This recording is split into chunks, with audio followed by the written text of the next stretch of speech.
बुआ जी घर पे आते हैं। करणी जी अपने माँ के साथ सो रहे थे, सांवला सलोना रंग था। उन्होंने देखा फिर लड़की हो गई, तो उन्होंने एक हाथ से ऐसे डुचका मारा घर में, यानी पत्थर आ गया, यानी भाटा आ गया, यानी लड़की हो गई। तो उनका हाथ ऐसे ही रह जाता है। करणी माता का जन्म का नाम था रितु।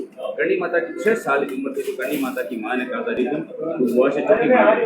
बुआ जी एक हाथ से ऐसे बाल संवारे थे। करणी जी का भी सही तरीके से मेरा बाल संवारे, पता नहीं मेरा तो हवा बेगी, मेरा तो हाथ काम नहीं कर रहे, दिखाओ दिखाओ। तब करणी जी ने टेढ़ी अंगुली को टच करके ठीक कर चमत्कार करने वाली, कुछ करके दिखाने वाली, तब करणी बुआ ने नाम रखा। जन्म का नाम था रितु, तब रखा बुआ ने नाम करणी, यानी कुछ चमत्कार करने वाली, कुछ करके दिखाने वाली, इसलिए करणी जी का नाम करणी हुआ।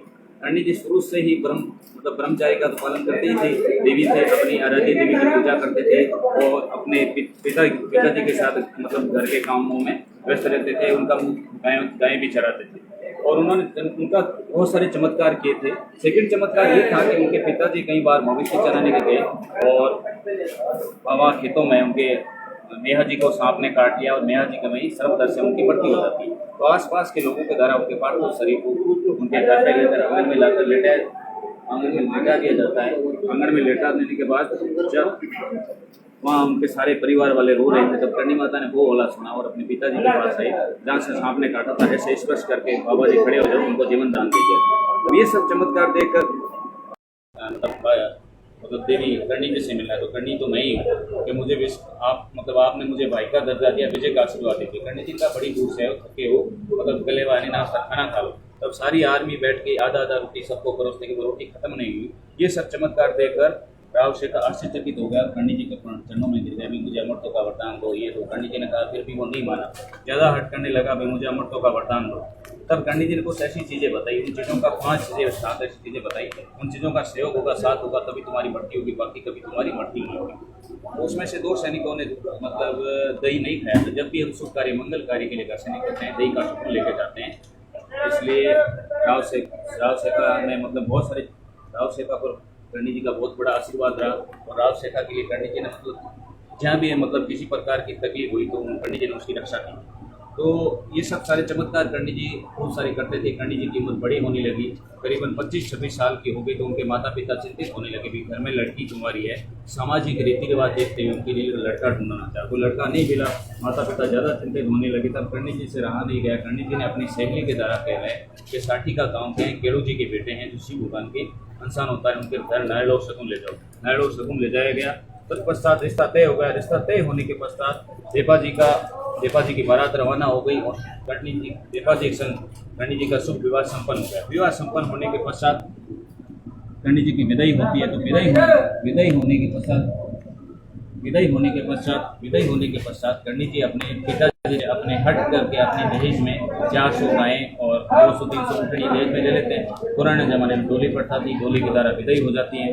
विदाई होने के पश्चात कुछ दूरी पर चलने के पश्चात करणी जी को प्यार करती है। तो करणी जी डोली के अंदर से के साथ में और भी सेवक और उनका भी मुझे पानी पीना है, तो वो सेवक देवा जी के पास आता है कि पानी पीना है। तो ये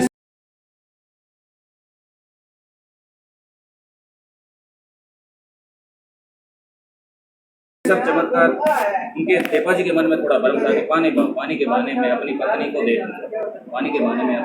को देखूंगा।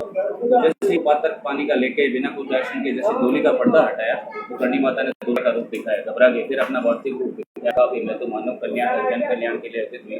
अगर आपको सांसारिक शारीरिक सुख तो भोगने हैं तो मैं अपनी छोटी बहन से शादी करवा दूंगी। जो छोटी बहन की संतान होगी वो मेरी ही संतान कहलाएंगे। फिर छोटी बहन से शादी करवा देते हैं। आगे छोटी बहन से शादी करवा देते हैं। बाकी तो खूब सारा चमत्कार है। करणी जी ने अपने जीवन काल में बहुत सारे चमत्कार किए थे। बीकानेर जो माता जी के कृपा से बसाया, बीका जी को आशीर्वाद दिया था, बीकानेर बसाया था। जूनागढ़ फोर्ट की नींव माता जी के आशीर्वाद स्वरूप लगी है। जो जोधपुर मेहरानगढ़ फोर्ट की नींव माता जी के आशीर्वाद स्वरूप लगी है। खूब सारे चमत्कार किए थे। राजाओं को मार्गदर्शन देना, बीकानेर, जोधपुर और ये जैसलमेर तीनों बड़े रियासतें थी। ये राजा आपस में लड़ते थे। तो यहाँ के लोकल राजा थे भाटी और राठौड़, उत्तर प्रदेश कन्नौज के राठौड़ थे। इन सब ने आपस में सामूहिक रिश्ते बनाए और इसलिए खूब सारे चमत्कार किए थे। अब इस मंदिर में जो चूहे हैं इनका हिस्ट्री बता दो, बाकी तो खूब सारे हैं। इस मंदिर में आप जो चूहे देख रहे हो इनको यहाँ बोलते हैं काबा। चूहा का अर्थ होता है काबा, चूहा नहीं बोलते हैं, इनको बोलते हैं काबा। काबा का अर्थ होता है करणी माता के बालक, करणी माता के छोटे बच्चे। जब भी हम लोगों का डेथ होता है तब हमारा नेक्स्ट जन्म इन काबों के रूप में होता है, धनराज यमराज के पास नहीं जाते। तो पंडित जी का सांसारिक सुख दुख से कोई मतलब नहीं था, वो तो ब्रह्मचारी थे, देवी थे। तो अपनी छोटी बहन से अपने हस्बैंड देवा जी की दूसरी शादी करवा देते हैं। छोटी बहन के 4 लड़के होते हैं, 4 लड़कों में से सबसे छोटे थे राजस्थान में 2 जलाशय हैं जहाँ कार्तिक पूर्णिमा को मेला लगता है। एक तो है पुष्कर, दूसरा है कोलाय। कोलाय यहाँ से करीबन 70 किलोमीटर दूर रहता है। वहाँ कार्तिक पूर्णिमा को मेला लगा हुआ था। तो पंडित जी ने लक्ष्मण कहीं जाना मत, अपने दोस्तों के साथ कैमल कार्ट पे बैठ के चले गए। उनको तैरना नहीं आता था। जैसे ही उन्होंने पानी के अंदर जंप लगी वहीं उनकी मृत्यु हो जाती है। मृत्यु होने के पश्चात उनके पार्थिव शरीर को दोस्तों के द्वारा कैमल कार्ट पे रख के यहाँ लाया जाता है। तो यहाँ पूरा परिवार रहते थे। कर्णी जी शरीर से यहीं रहते थे। यहाँ कर्णी जी अपनी आराध्य देवी की पूजा करते थे, अपनी आवड़ माँ और पार्वती शिव भगवान की यहाँ पूजा करते थे। तो पूरा परिवार यहाँ रहते थे। तो लाखन जी को यहाँ मृत अवस्था में लेकर आते हैं। तब गुलाबाई यानी लाखन जी की माँ कर्णी जी की छोटी बहन, उन्होंने बहुत ज़्यादा रुद्र किया। भी आपने बीकानेर बसाए, जोधपुर बसाए, हजारों चमत्कार किए। आज अपने घर अपने पुत्र की मृत्यु से भी जीवन दान। कर्णी जी ने कहा भी मैंने भी मान्य रूप में अवतार लिया, जन्म लिया, मैं भी शरीर त्याग। उन्होंने अपने परिवार के लिए आपने क्या किया है, बहुत ज़्यादा हट करने लगे, बहुत ज़्यादा रुद्र करने लगे। नहीं माने तब कर्णी माता ने अपने बच्चे को अपने निज हाथों में उठाया ज़्यादा कहने पर, और यहाँ बच्चे को अपने यहाँ कुमारे में रख दिया और दरवाज़ा बंद कर लिया। और फिर कर्णी जी धर्मराज यमलोक के लिए धर्मराज यमराज के पास गए और कहा भी मेरा बेटा तुम्हारे पास है। तो धर्मराज यमराज ने कहा भी आप तो साक्षात का पार्वती स्वरूप हो और इस सृष्टि का नियम कैसे चलेगा, आप इसे तो ठीक है ले जाएंगी और आपके 3 लड़के और हैं, 3 लड़कों में से किसी और लड़की की डेथ हो गई, फिर आप इनको लेने के लिए तो सृष्टि का नियम कैसे चलेगा और स्वर्ग नरक कैसे लगेगा और मरण जीवन चक्र है, 84 योनियों का जीवन चक्र है, कैसे चलेगा। और फिर कर्णी जी का भी आज के बाद मेरे बेटे तुम्हारे पास नहीं आएंगे, जहाँ मैं रहूंगी वहीं मेरे बेटों को रखूंगा। फिर कर्णी जी मतलब कुछ भी कर सकते हैं।